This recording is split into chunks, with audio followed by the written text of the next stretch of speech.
केम छो? आप में से कितने लोग ये चाहते हैं कि आज का ये सेशन गुजराती में हो? आप चाहते हैं? क्या नाम है आपका? तो हरीश भाई आप ही कर लो। मुझे जितनी गुजराती आती थी मैं ऑलरेडी बोल चुका हूं। केम छो मजामा, बस।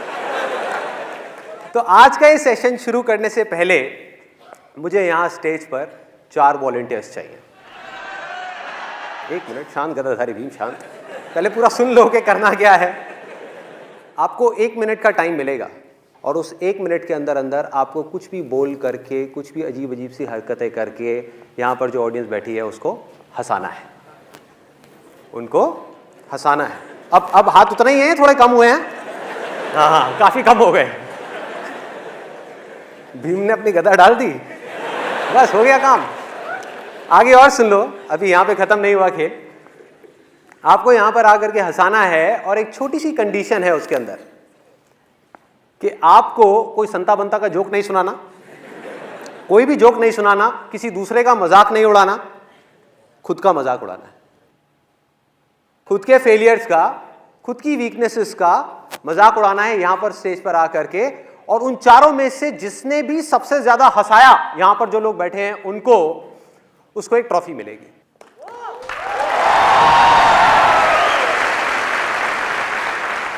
तो इस पे लिखा हुआ है दी अनस्टॉपेबल कॉमेडियन अवार्ड। तो देखते हैं कौन जीतता है इस अवार्ड को। अब बताइए कौन आना चाहेगा इसके लिए? एक आप आ जाइए, आप आ जाइए।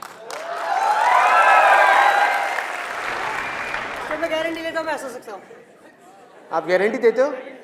आ जाओ, आ जाओ, आप आ जाइए।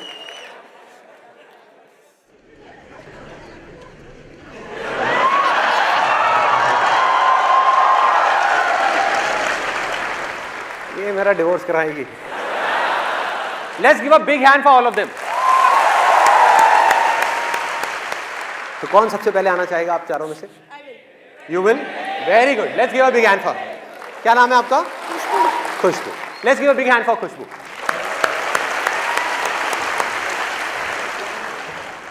खुशबू क्या करते हैं आप? I am housewife for now. Okay. My husband is तो आपकी हाउस से शादी हुई है? आपके हस्बैंड बैठे हैं यहाँ पर, कहाँ पर है?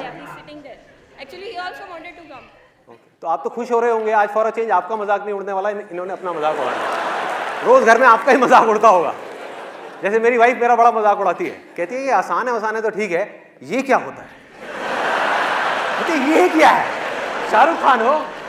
कौन हो भाई? तो आज आपको इनका नहीं अपना मजाक उड़ाना है, ठीक है? कुछ भी, अपनी कैसी भी वीकनेसेस का, अपनी बेवकूफ़ियों का। हर एक इंसान में स्ट्रेंथ्स भी होती हैं और वीकनेसेस होती हैं। और ये सब क्यों हो रहा है, इसके पीछे क्या लॉजिक है, क्या मोटिव है मेरा, ये होने के बाद में आप लोगों को बताऊंगा कि इसके पीछे इसका आज के सेशन से क्या कनेक्शन है। Let's give a big hand for Khushboo. आज मैं सबसे पहले इधर इसलिए आई कि मेरा फर्स्ट नंबर हो, क्योंकि मैं इतनी नर्वस थी कि किसी ने मेरे से ज़्यादा अच्छा कर लिया, उसके बाद तो मैं कुछ भी नहीं बोल पाऊंगी। अच्छा, आज हम यहाँ पे आने वाले थे। मेरे हस्बैंड एक्चुअली थोड़ा संदीप जी के अगेंस्ट है, इसीलिए मैं उनको इधर लेके आई हूँ। आज और अगेंस्ट हो जाएंगे, जो मैंने कहा है उसके बाद और against. Because I really love him and he is so against me. मैंने उनको सेशंस में उनके ज़बरदस्ती दिखाती हूँ, उनको पता भी नहीं था कि मैंने उनका रजिस्ट्रेशन किया है। सुबह को उठाया, बस जल्दी से रेडी हो, संदीप महेश्वरी का सेशन के पास चल रहे हैं। Thank you so much. Let's give big hand for. अब कौन आना चाहेगा आप में से?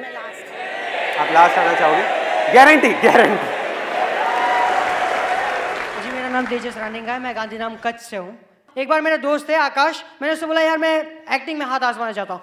मैं बोला क्या बोल रहा है, एक्टिंग करेगा तू? बोला हाँ मैं एक्टिंग करूँगा। मैंने बोला देख मैं तेरा अलग अलग एक्सप्रेशन करके दिखाता हूँ। बोला ठीक है। मैंने बोला तू एक्शन बोला। सर आप एक्शन बोलना, मैं एक्शन। ओके, ऐसे एक्शन। एक्शन। ये देख बाप बनने की खुशी।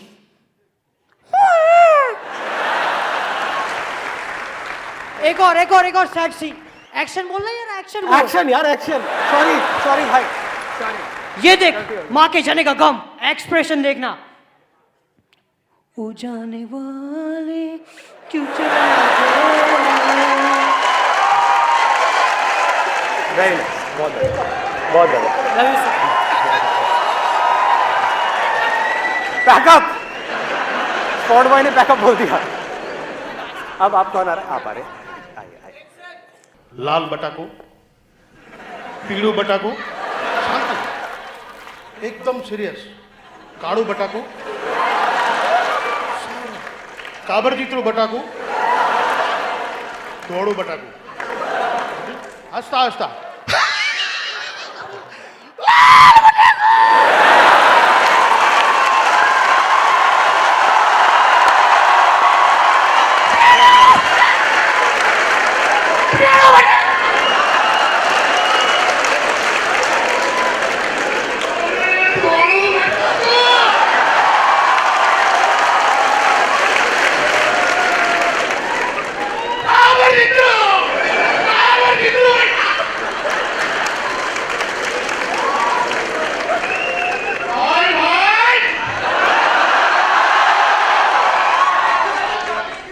Time up बटाकू। बहुत बढ़िया। मुझे समझ नहीं आया इन्होंने क्या कहा, लेकिन सुनने में अच्छा लग रहा था, देखने में भी मजा आया। क्या मतलब होता है वैसे बटाकू का? आलू, आलू, जस्ट आलू, अच्छा, आलू। रेड आलू, व्हाइट आलू, बट डिफरेंट टाइप ऑफ, रोते रोते हंसते। अरे वाह, क्या बात है। मतलब आलू की इतनी वैरायटी, कमाल कर दिया। आपका क्या नाम है? Naina. Naina. Okay, let's give a big hand for Naina.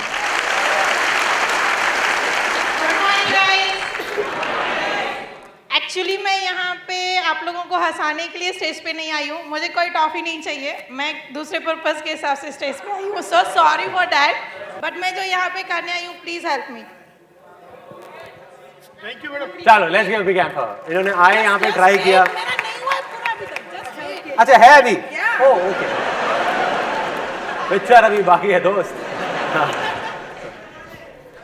Will you please marry me?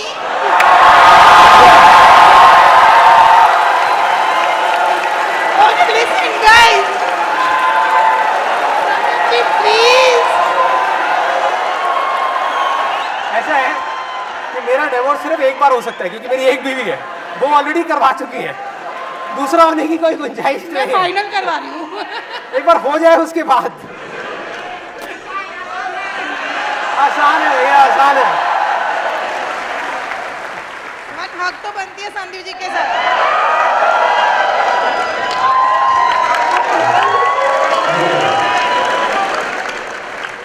चलिए let's give a big hand for all of them. आपके हिसाब से विनर कौन है इन चारों में से?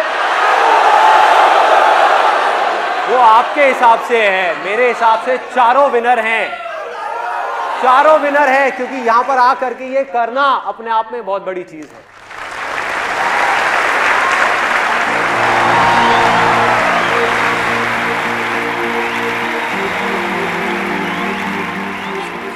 आप डर क्यों रहे इतना?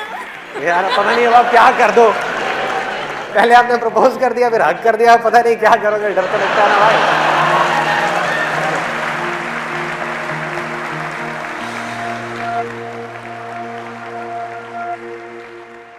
अब मैं आपको बताता हूं कि ये जो अभी किया यहाँ पर स्टेज पर, मतलब इन लोगों ने आकर के अपना मजाक उड़ाया। वैसे इन्होंने अपना कम, मेरा ज़्यादा मजाक उड़ा दिया लेकिन ये जो किया उसका आज के इस सेशन से क्या कनेक्शन? आप में से कितने लोग हैं जो हमेशा हर हाल में, चाहे लाइफ में कुछ भी चल रहा हो, खुश रहना चाहते हैं, हंसते खेलते रहना चाहते हैं, मतलब बिल्कुल बच्चे के जैसे मस्त रहना चाहते हैं? सब चाहते हैं। इसका सबसे आसान रास्ता पता है क्या है? हमें खुद पर हंसना सीखना है। यही आज के सेशन का थीम है।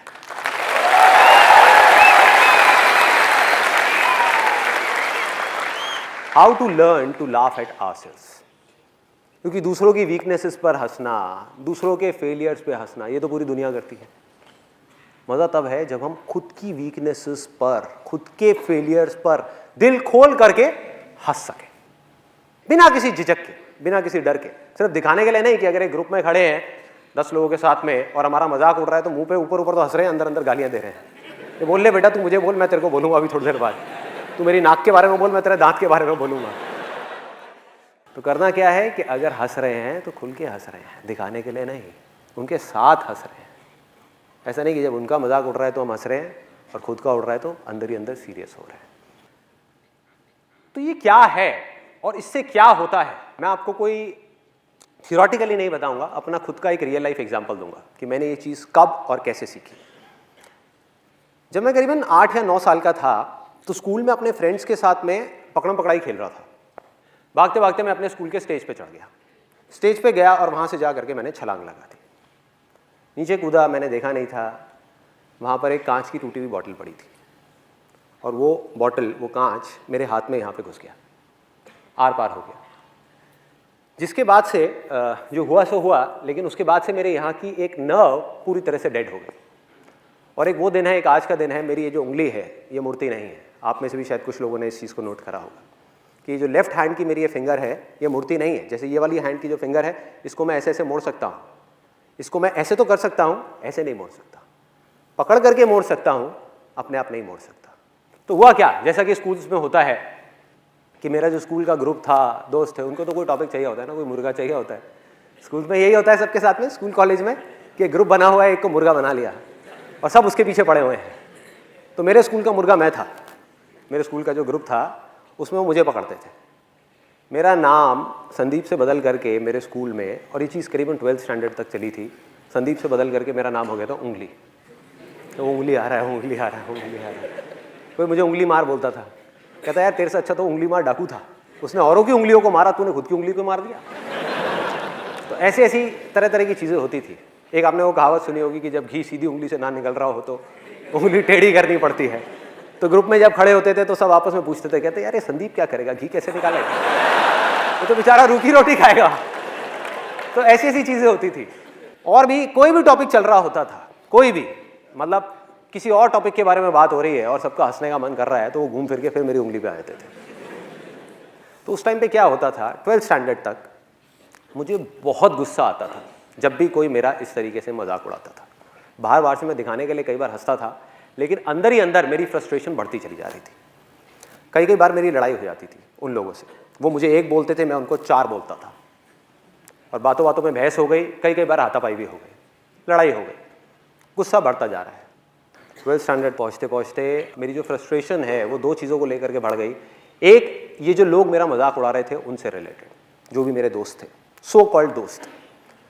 दूसरी मेरी फ्रस्ट्रेशन बढ़ गई भगवान से, कि आपने मेरे साथ में ऐसा क्यों किया, कि अगर उस दिन वो बॉटल वहाँ नहीं होती और मेरी उंगली यहाँ पे इस तरीके से नहीं हुई होती, क्योंकि बच्चे का दिमाग ऐसे ही होता है, तो मेरे को अंदर ही अंदर फ्रस्ट्रेशन हो गई कि यार काश मेरे साथ में ये नहीं हुआ होता, मेरी उंगली ठीक होती तो मेरा इतना मजाक नहीं उड़ता जितना अभी उड़ रहा है, मतलब हर बात पे मजाक।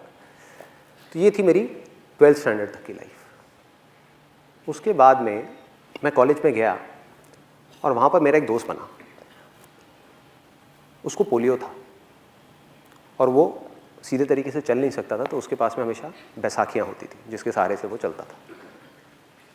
उस बंदे की एक खास बात थी कि उसको कभी भी, मतलब मैं कॉलेज में 2 साल रहा हूँगा और मैंने कभी भी उस बंदे को इतना सा भी परेशान नहीं देखा, किसी ने नहीं देखा, मतलब उसके चेहरे पे शिकन तक नहीं, यहाँ पर सलवटे तक नहीं, हमेशा हंसता खेलता रहता मज़े में। और उसकी क्वालिटी क्या थी, जो मैंने लाइफ में पहली बार ऐसा एक बंदा देखा था, पहली बार, कि वो खुद की वीकनेसेस का, खुद की कमियों का खुल करके मजाक उड़ाता था। और लोगों को जहां पर उसके ऊपर तरस आता था, उसको नहीं आता था अपने ऊपर तरस, वो अपना मजाक उड़ाता और सब हंसते और सब उसको प्यार करते। मतलब खुद तो अपना मजाक उड़ाता था और हंसता था और सब साथ में हंसते थे, लेकिन उसका मजाक कोई नहीं उड़ाता था। तो ये चीज़ मेरे लिए नई थी और मैंने उसको ऑब्जर्व करना शुरू किया, उसके साथ में रहा, उससे इस चीज़ को मैंने सीख लिया।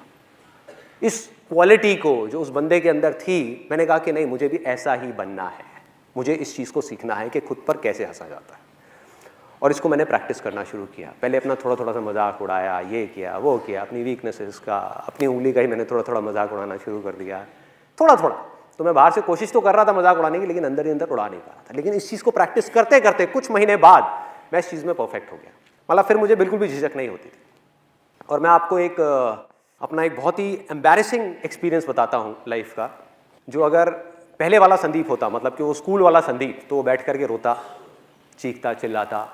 लेकिन ये जो कॉलेज वाला संदीप था, जो सीख गया था अपने ऊपर हंसना, उसने बड़ा एंजॉय किया, उसके लिए वो मज़ा था, मस्ती थी। आप में से कितने लोग बस में ट्रैवल करते हैं, भरी हुई बस में, जिन्होंने अच्छे से ट्रैवल किया है या पहले कभी किया है? ऑलमोस्ट सब ने। तो आप लोग बड़े आराम से रिलेट कर पाएंगे कि मैं क्या बोलने वाला हूँ। मैं कॉलेज से अपने घर आ रहा था एक बस के अंदर, और वो बस पूरी खचाखच भरी हुई थी। और बस में ट्रैवल करने की मेरे को सबसे ख़राब चीज़ ये लगती है कि उसमें जब बस पूरी तरह से भरी होती है तो सबके हाथ ऐसे होते हैं, और ज़्यादातर लोगों ने डिओड्रेंट नहीं लगाया होता। आप लोगों ने शायद ये प्रॉब्लम फेस करी होगी। तो हुआ क्या कि मैं ऐसी बस में ट्रैवल कर रहा, बस पूरी भरी हुई, और मुझे एक बड़ी अच्छी खुशबू आई, मतलब कमाल के एक परफ्यूम की खुशबू। और मैंने कहा यार ये क्या है, जहन्नुम में जन्नत दिख रही है, ये क्या है ये?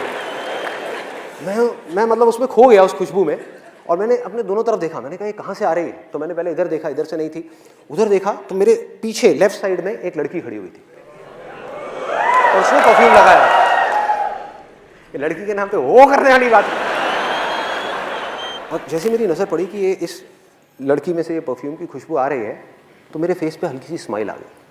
और ये स्माइल उस लड़की को देख करके नहीं आई थी, क्योंकि आप लोगों को बैकग्राउंड पता है, उसको नहीं पता था।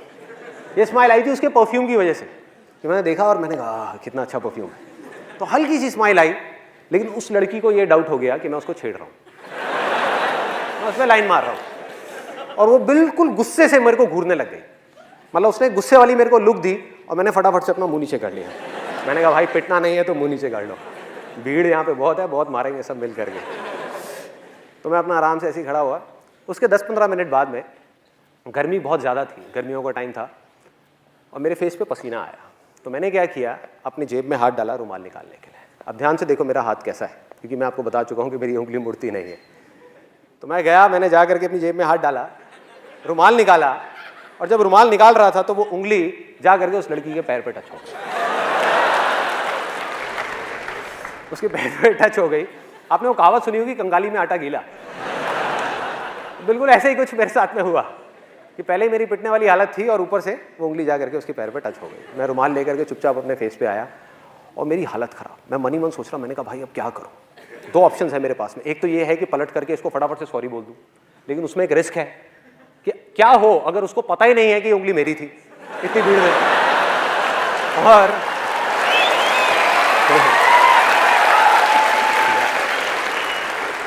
और मैंने बोला तो जबरदस्ती पिटने वाला सीन क्रिएट हो जाएगा। वो कहेगी अच्छा मेरे को उंगली मारी, तूने मारी? तो मैंने कहा भाई, तो मैं दूसरा ऑप्शन मेरे पास में ये था कि मैं चुप रहूं, आराम से देखता रहूं, मुंह नीचे करके ऐसे रिएक्ट करूं जैसे कुछ हुआ ही नहीं है। तो मैं सोच ही रहा था इन दोनों ऑप्शंस में से मैं कौन सा चूज करूं।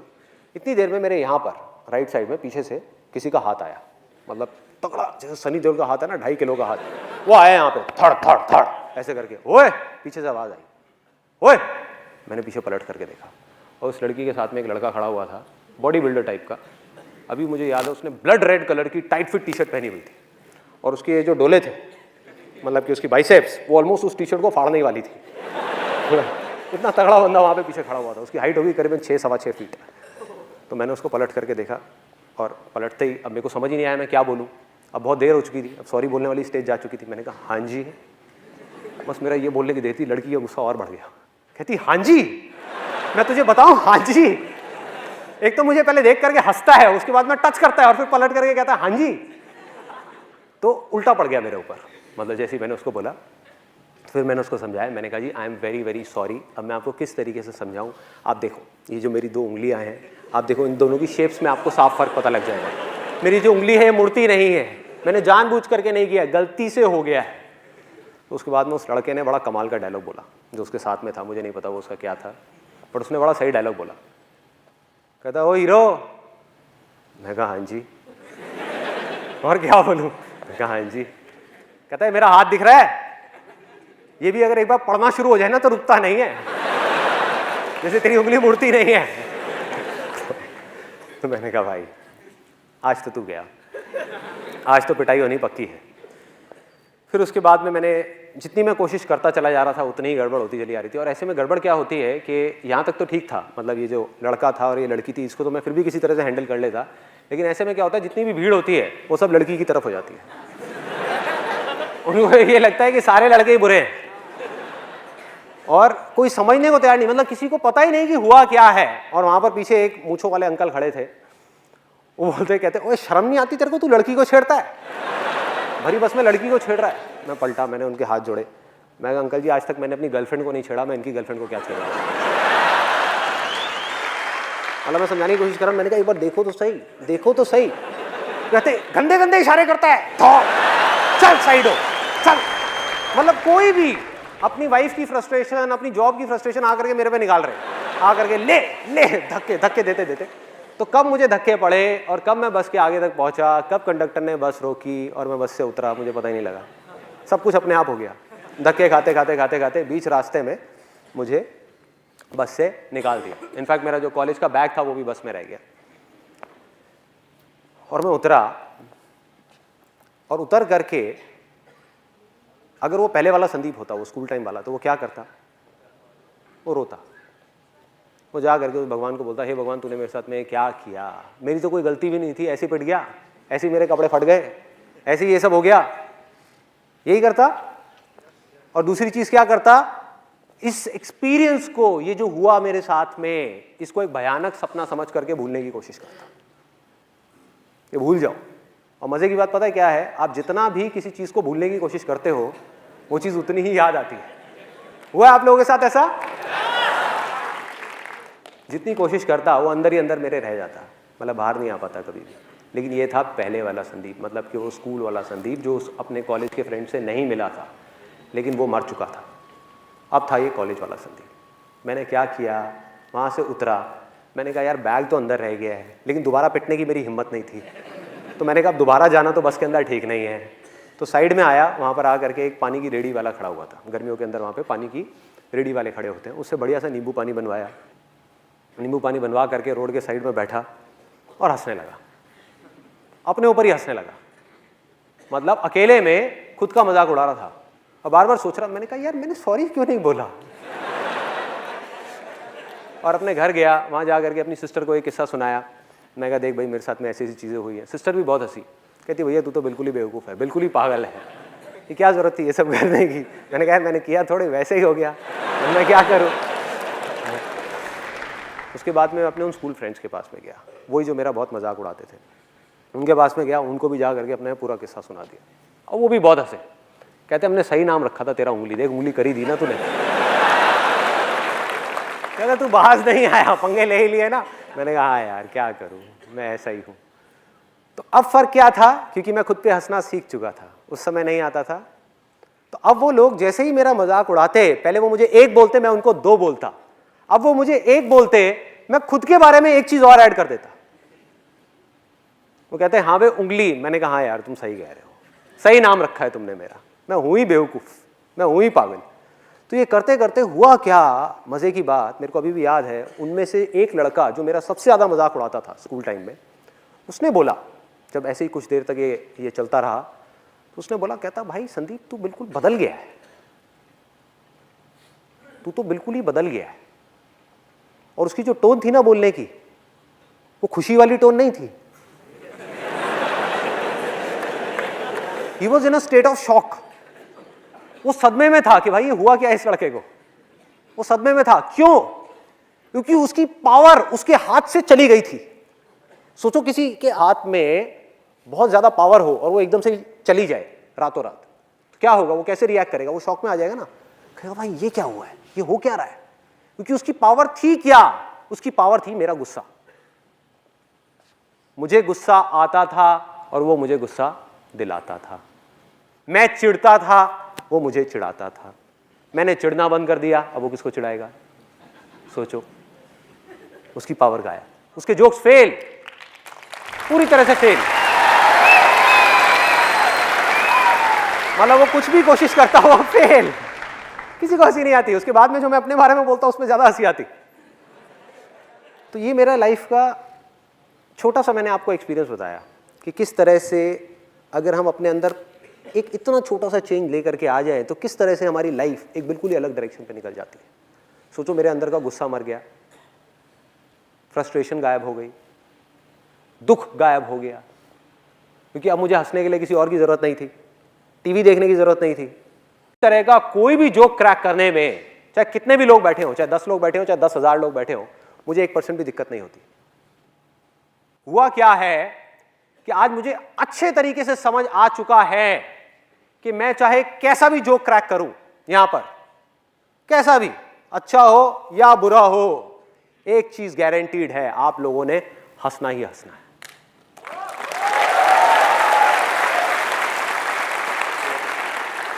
हंसना ही हंसना है, गारंटीड हंसना है। और ये मेरा कोई ओवर कॉन्फिडेंस नहीं है जो किसी इमेजिनेशन के ऊपर बेस्ड है, ये मेरा कॉन्फिडेंस है जो रियलिटी के ऊपर बेस्ड है। और मैं बताता हूं कैसे मैं ये बात बोल रहा हूं।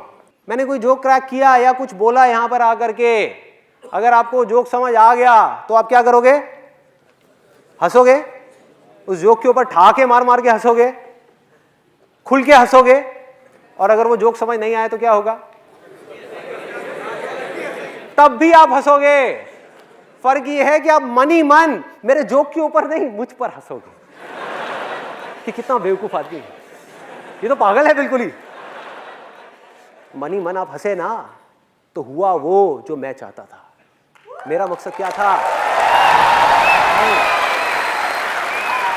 मेरा मकसद क्या था? ये नहीं था कि आप मेरे जोक के ऊपर हंसो, ये था कि आपकी जिंदगी में थोड़ी सी खुशी आ जाए, बस।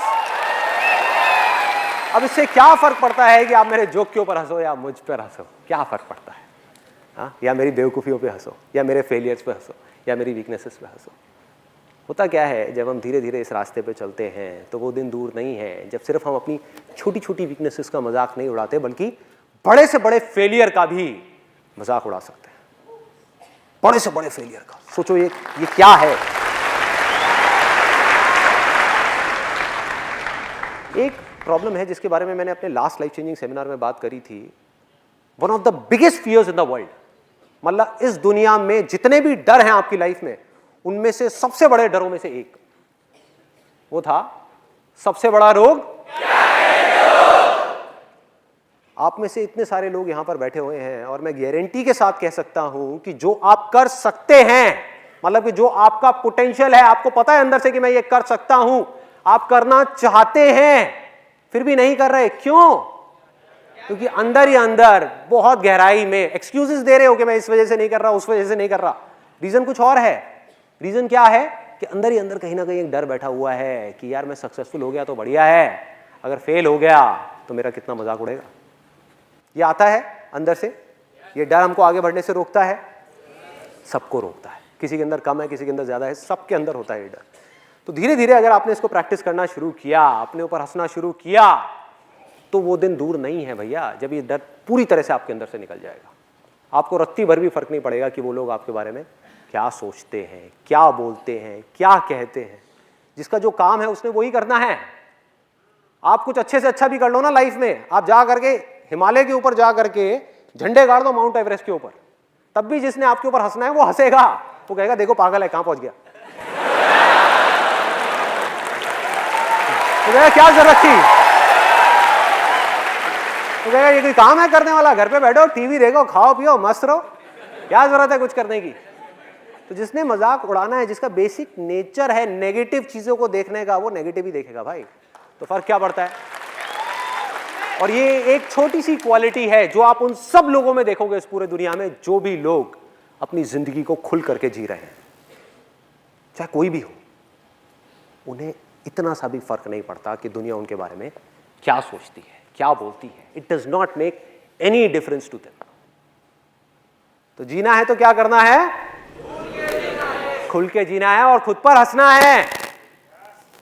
खुद का मजाक उड़ाने से कभी भी पीछे नहीं हटना है, क्योंकि इससे होता क्या है, सिर्फ इतना नहीं होता, इसके और एक स्टेप और अंदर जाते हैं, थोड़ा और डीप में जाकर के देखते हैं क्या होता है कि जैसे जैसे आपको खुद की वीकनेसेस का मजाक उड़ाना आ गया, खुद की बेवकूफियों का, खुद की कमियों का, खुद के फेलियर्स का, तो धीरे धीरे ये जो सक्सेस है ना,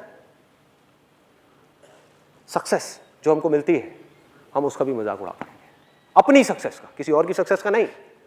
और की सक्सेस का तो दुनिया मजाक उड़ाती है कि अपने पड़ोसी के पास में अपने से बड़ी गाड़ी आ गई, जरूर कोई गलत काम कर रहा है, जरूर कोई गड़बड़ काम कर रहा है, होता है। खुद की सक्सेस का, और देखो इससे क्या होगा। मैंने आज तक अपने सेशंस में इस टॉपिक को बहुत ज्यादा टच किया है कि सक्सेसफुल होने के लिए आपको क्या करना है, लेकिन मैंने इस टॉपिक को टच नहीं किया कि सक्सेसफुल होने के बाद क्या करना है। क्योंकि जहां आप सक्सेसफुल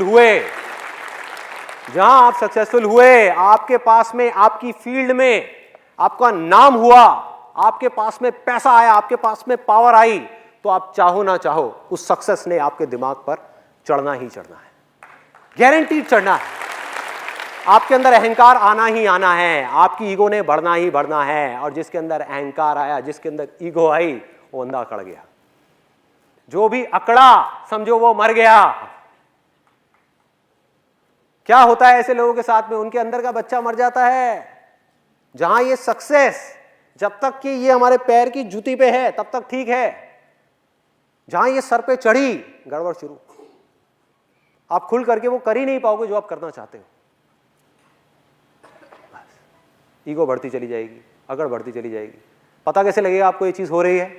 जब भी जिंदगी में हंसी छिन जाए, सीरियस हो जाओ, माथे पे सलवटें पड़नी शुरू हो जाएं, अकड़ जाओ, हमेशा अकड़े अकड़े रहो, तो समझ जाओ आप गलत ट्रैक पे जा रहे हो। उस समय वक्त है अपने फेलियर्स का नहीं, अपनी सक्सेस का मजाक उड़ाने का। अरे क्या हो गया तो टेम्पररी है, नाम भी टेम्पररी है, सक्सेस भी टेम्पररी है, और मेरे हाथ की चीज नहीं है। सीरियस होना है तो काम के बारे में सीरियस होना है। जो काम मैं कर रहा हूं उसको पूरी ईमानदारी से करना है। नाम का क्या है? नाम और बदनाम में कितनी देर का फर्क है? कुछ सेकंड्स का। तो इस चीज को लेकर के क्यों सीरियस होना है? सक्सेस को लेकर के क्यों सीरियस होना है? पैसे को लेकर के क्यों सीरियस होना है? इन सब चीजों को लाइटली लेना है। सिर्फ फेलियर्स को नहीं, सक्सेस को भी लाइटली लेना है, और पूरी तरह से आजाद रहना है, पूरी तरह से खुल के जीना है अपनी लाइफ को। मतलब कि बिल्कुल वैसे ही रहना है, कुछ भी हो जाए, कितना भी ऊपर लेवल पे आप पहुंच जाओ, बिल्कुल वैसा ही रहना है जैसा आप तब थे जब आपने अपने करियर की शुरुआत करी थी, जब आप छोटे से बच्चे थे। दिल में वो बच्चा मरना नहीं चाहिए। भागना है, उठना है, गिरना है, फिर चलना है, फिर हंसना है, खिलखिलाना है, रोना है, जो मन कर रहा है अंदर से वो करते चले जाना है।